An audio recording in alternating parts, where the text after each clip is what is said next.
Hello friends, welcome you all. Today we are going to discuss in this lecture the measurement of return from the mutual fund investment. So how to measure the investment and compare the investment and where to invest, which mutual fund scheme providing the higher return or the consistent return to the investors. We are going to discuss the formulas and how to measure the return.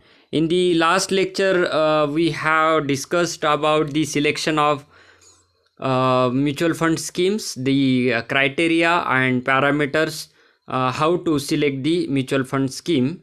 So we can include these measurement of return to that parameters that how to select the mutual fund scheme.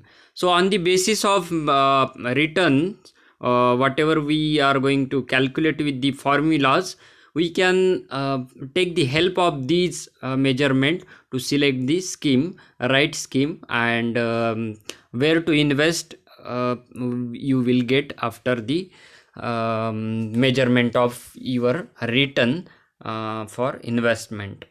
So let us discuss the how to measure the returns from the mutual fund scheme. The returns, what is the returns? Returns from an investment is calculated by comparing the cost paid to acquire the asset, that is outflow, or the starting value of the investment. So return, how to return is calculated. It is the initial value of investment or the cost paid to acquire the asset. So that is the outflow.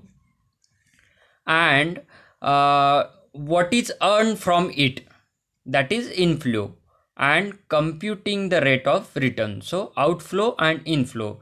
So outflow is the initial or starting value of investment, and inflow is the return earned from the that initial value of investment or asset.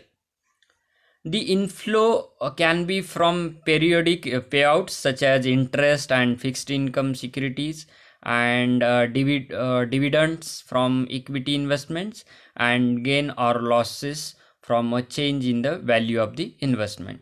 So inflow can be periodic, that is the interest on the debt securities, then a dividend from the equity securities. So mutual fund invest in every securities.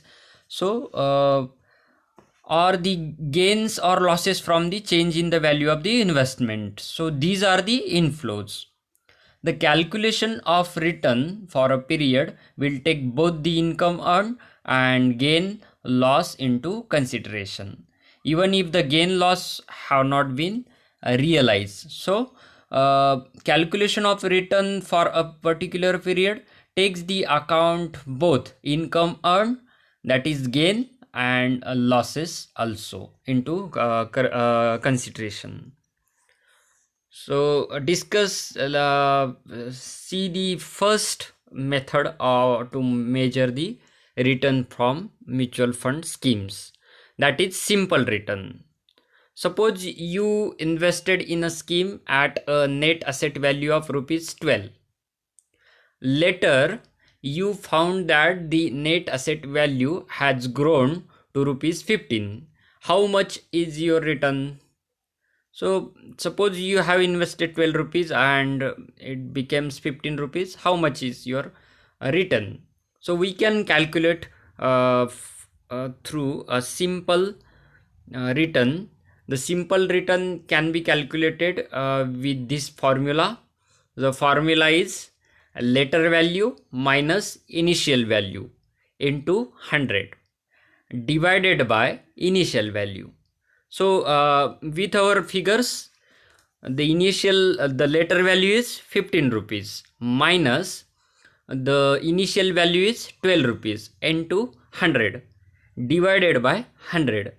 So it is, the answer is 25%. So your return, suppose you have invested 12 rupees and it became 15 rupees, then your simple return is 25%.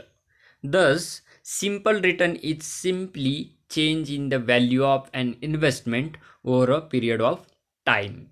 So here you have not considered the time period.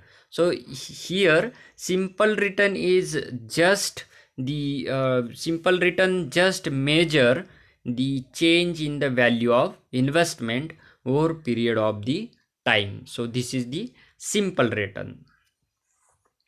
Next is annualized return. So two investment option, annualized returns mostly calculate we get it from the comparison of two returns. So it is the tool to compare the two investment. Two investment option have indicated their returns since inceptions or from the initial as 5% and 3% respectively. If the first investment was in existence for 6 months and the second for the fourth month, then the two returns are obviously not comparable.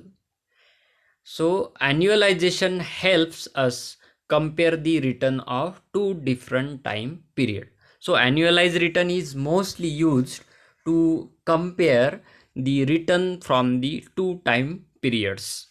So the formula runs as to calculate annualized return, simple return into 12 divided by period of simple return in months.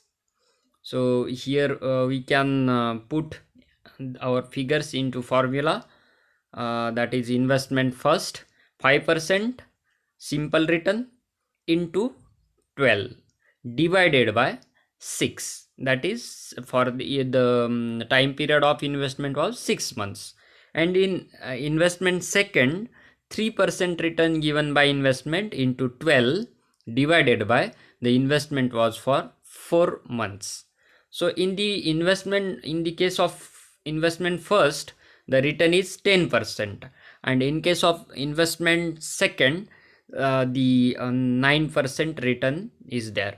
So from the annualized return calculation, we can compare the two investment, and here we got that the investment first is beneficial because the investment first is providing you 10% returns compared to investment second.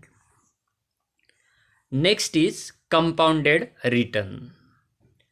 If the two investment option mentioned above were in existence for 6 years and 4 years respectively, then it is not possible to calculate the annualized return using the above formula, as it does not consider the effect of compounding.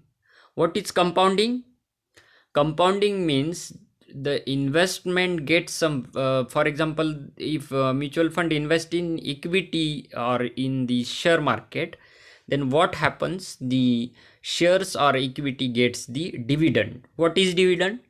Dividend is the portion or the percentage of profit which is given to the shareholders, the percentage as per according to their holding of number of shares, how many shares they are holding. So according to that they will get dividend, that is the portion of profit distributed by the company for the shareholders. So it is called dividend. So what is compounding? Suppose you deposited 10,000 rupees in a cumulative bank deposit for 3 years at 10% interest. So how can we compound it?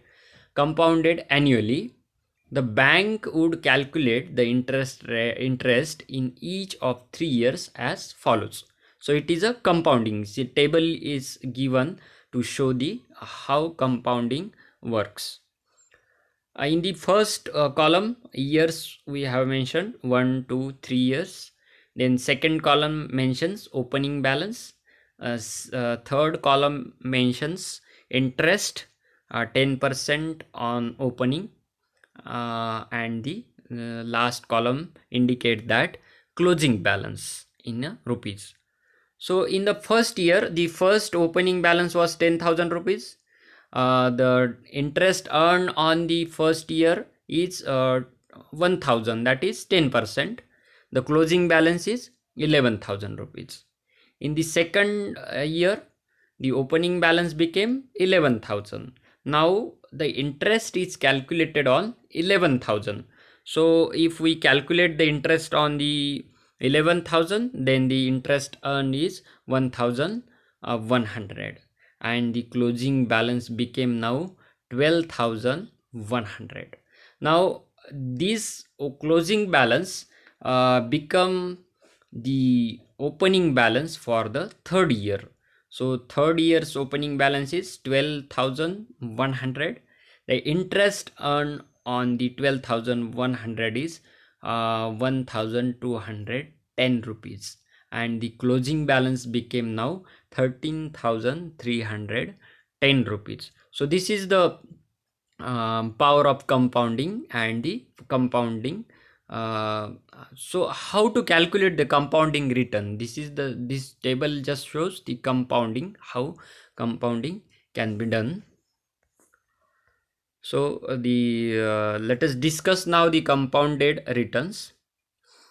Thus, at the end of the 3 years period, your principal amount of 10,000 would have grown rupees 13,310.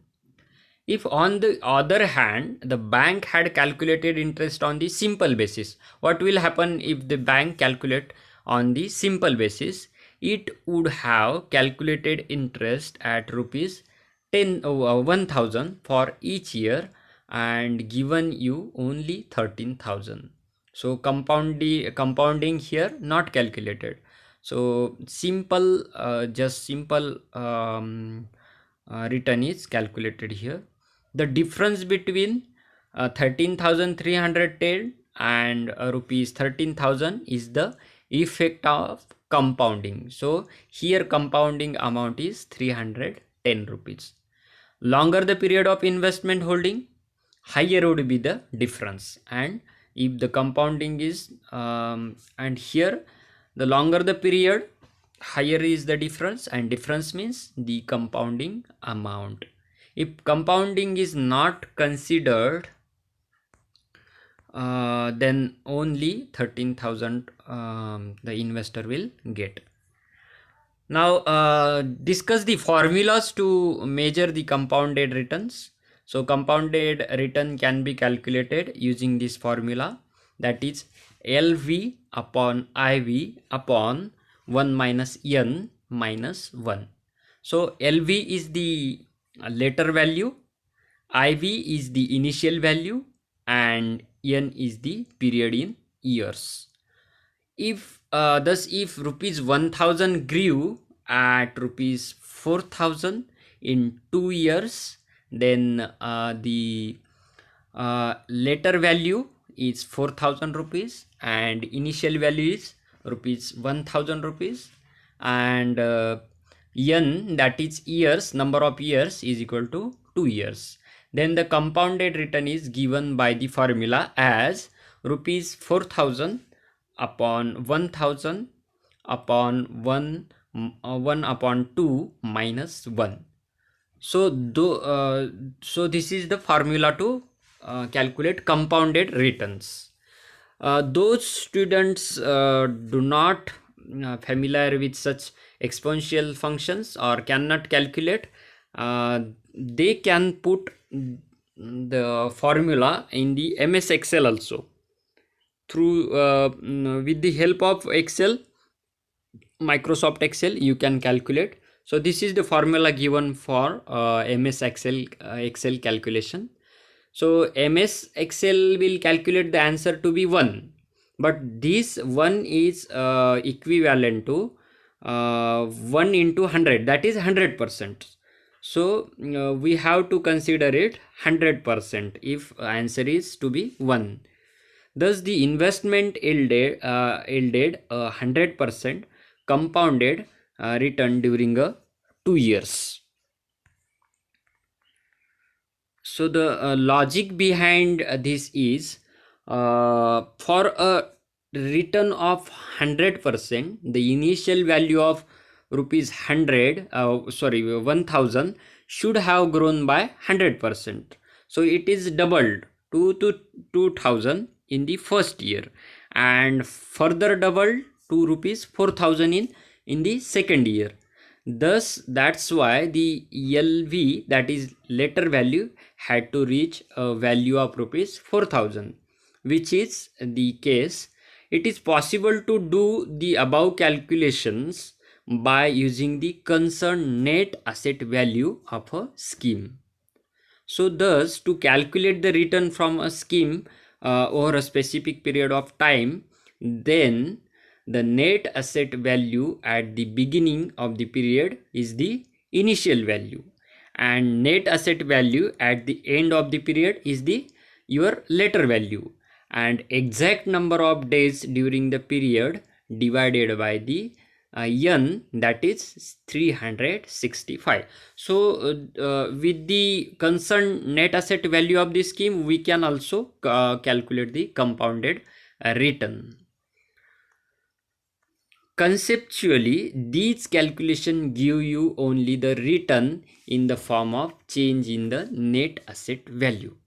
Another form of return for an investor in a mutual fund scheme is dividend. Net asset value goes down after dividend is paid. So net asset value goes down when the company pays the dividend. Therefore, in the above examples, if dividend were paid, then that has not been captured in any of three kind of returns calculated by us, that is simple, annualized and compounded return. So all above discussed three methods do not capture the change in the net asset value when company pays the dividend, and the effect of that net asset value goes down. So this is not captured in the above three methods. So we need a next method to discuss. We are going to discuss it in the next lecture. So the above three formulas are thus applicable only for growth scheme. So all this, so you should get the limitations and the benefits of these three methods. That is, the above three formulas are applicable only for the growth schemes or for dividend schemes that have not paid a dividend during the period for which return is being calculated. Or these three methods can work before the dividend is paid.